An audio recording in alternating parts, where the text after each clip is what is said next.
दोस्तों मैं हूं दिनेश किवरा, न्यूज़ टाइम में आपका स्वागत है। भारत के संदर्भ में पीएमआई की जो रिपोर्ट मैन्युफैक्चरिंग की आई है बहुत ही निराशाजनक आई है। अब इसका जो पीएमआई का जो आंकड़ा है 46 पे आ गया है, जबकि पिछले महीने जून के अंदर 47.2 था। ये परचेजिंग मैनेजर इंडेक्स का हर महीने आंकड़े आते हैं और ये उम्मीद थी कि जुलाई के अंदर शायद जून से बेहतर चीज़ें होंगी, लेकिन जुलाई के अंदर और गिरावट होगी। लॉकडाउन्स ने इकॉनमी का बेड़ा गर्क कर दिया है, सत्यानाश कर दिया है। और इस बारे में राजीव बजाज और बहुत सारे और लोग भी दबी ज़ुबान में कह रहे हैं कि जो स्टेट्स ने मन चाहे ढंग से जो सारे के सारे लॉकडाउन लगाए हैं, उसकी वजह से सारी की सारी इंडस्ट्री बैठ गई है। और जून महीने के अंदर जो थोड़ा बहुत एक ग्रीन शूट्स दिखाई दे रही थी सरकार की नज़र में, अब वो भी नीचे चली गई है। इन हालातों में हर सेक्टर का प्रोडक्शन गिरा है, चाहे कोर सेक्टर में जितने माइनिंग हो, इलेक्ट्रिसिटी हो, पावर हो, या इसके अलावा और भी जो बेस सेक्टर्स होते हैं सारे के सारे, वो भी नीचे चले गए सारे के सारे। अब कई तो इकोनॉमिस्ट का कहना है कि कंपनियों को नए टेंडर बिल्कुल नहीं मिल रहे हैं क्योंकि डिमांड बिल्कुल भी नहीं है। लॉकडाउन में लोग पहले फंसे हुए थे और वो कहते हैं जब तक ये इन्फेक्शंस काबू में नहीं आते तो इंडस्ट्रियल सेक्टर में तेज़ी आने वाली नहीं है।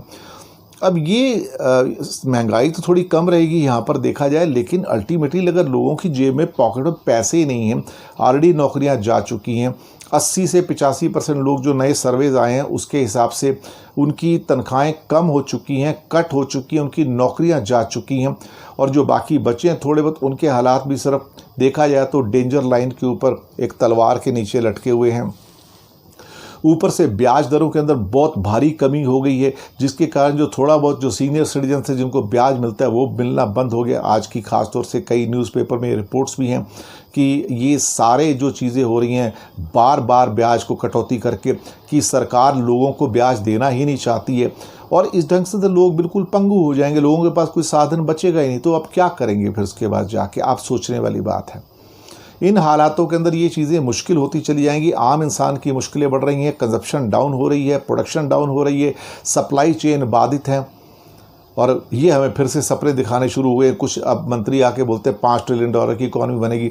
मुझे नहीं समझ आता कि आज के हालात में कोई 5 ट्रिलियन डॉलर की बात कैसे कर सकता है, करनी भी नहीं चाहिए। सबसे पहले तो आप 2.7 ट्रिलियन डॉलर पे थे, वहाँ से डाउन होकर आप इस टाइम 2.43 ट्रिलियन डॉलर पे आ चुके हैं। वहाँ से पहली तो ये आपकी चैलेंज होगा कि अगले 3 साल के अंदर आप वापस 2.7 ट्रिलियन डॉलर पे चले जाइए, वो सबसे बड़ा चैलेंज है। और 3 तक आने के लिए 2025 आ जाएगा आपका, अगले 5 साल लग जाएंगे, 4 साल लग जाएंगे हमको वापस से 3 ट्रिलियन डॉलर तक आने में। 5 की तो बात भूल जाइए, 2030 तक भी आ जाए तो बहुत बड़ी गनीमत है। पर क्या है कि सरकार एक नए नए जुमले गढ़ के लोगों को नकली पिक्चर देने की कोशिश कर रही है, जबकि अर्थव्यवस्था जर्जर हो चुकी है, गर्त में जा चुकी है।